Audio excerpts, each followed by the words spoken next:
Hey guys, so I'm playing Cell Lab today, and this video has audio once again. So I've made a new kind of species called the smart worm. It's not actually smart. They don't have any kind of brain. They just depend on propulsion. So this is the first version. It's not too successful. It barely moves. And when it does move, it's interesting. It's almost like it has a mind of its own, but the only thing moving it is tension from the other cells. So these cells are called phagocytes, but the only one that can move is the middle one, the lighter green one. And, well, not the only one that can move. It's the only one that can split. So basically the way it works is it splits when it gets food, and when the other cells pick up food, they feed it directly to the main cell, and when it splits, it kind of propels it in the way that it splitted because of the other cell pushes apart when it splits, just like if you take two normal cells and they both go in their opposite ways because I don't know, but that's just the way cells work. Anyways, that's how it moves. Smartworm 2.0 is a lot better.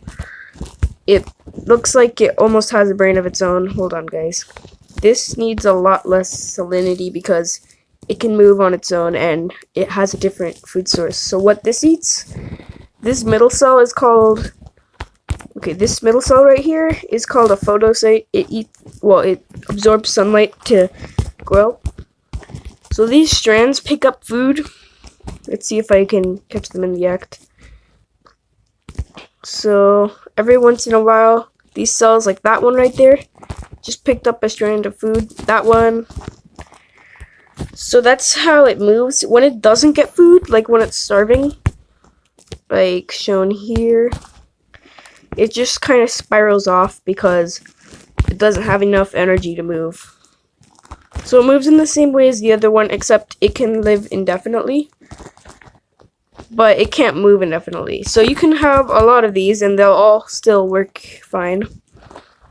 It's actually more interesting if you have more because they don't always move. Some of them just go spiraling until they pick up another piece of food. So the next kind of smart worm isn't really a worm. It's something I'm still testing with, but it kind of moves independently, but it mostly goes in circles. So I'm trying to find a way to make it move more in a straight line than in circles. But a lot of the cells that move in straight lines just keep on going around the rim of the dish. So that one's still work in progress. Anyways, the next kind isn't really it's basically a different kind. So this doesn't have the two strands like the other kinds do. It's basically just a one-strand worm, and it sticks. So it sticks to other things. Like if I were to put a smart worm 2.0 in here, it would get caught in the strands. So it is about to get caught, so it's slow-mo.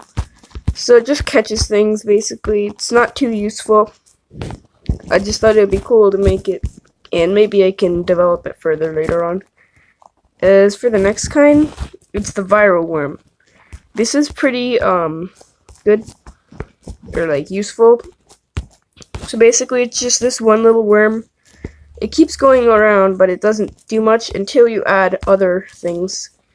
So I'm gonna test something at the end of the video, but so far it works on other worm types like the smart worm 2.0. It works on that. So you'll see one of the worms will eventually crash into it, and it will slowly take over its coating, and the worm will just become just like that. So at the start of the takeover, there's a few of the remaining cells, or the remaining strands, but those will die off and it'll basically make a replica of its old self. So yeah. I think that's pretty cool. Now we're gonna test if it works on other things. So first we're gonna test it on one of the more simple things, a swimmer. So basically what a swimmer does, oh god. Yeah, it kind of works. So a swimmer, it basically just swims around and reproduces. So I'd say it works quite well on these. Swimmers are known to resist a lot of things because of their quick reproduction. But it actually works cross species. I didn't know it would do that. Oh, what it does is it affects its offspring. It doesn't affect the swimmer directly. But it's pretty deadly still. So I'd say this is a pretty nice virus. Let's test it out on other things too. So let's get a Viro Worm up here. I want to see if it just works on normal cells, plain old cells. So let's just put a cell right here. Yeah. Wow, this is a really good virus. So what would it do against a really fast growing organism, such as just a photocyte? Yeah, wow, these are really good. The problem is the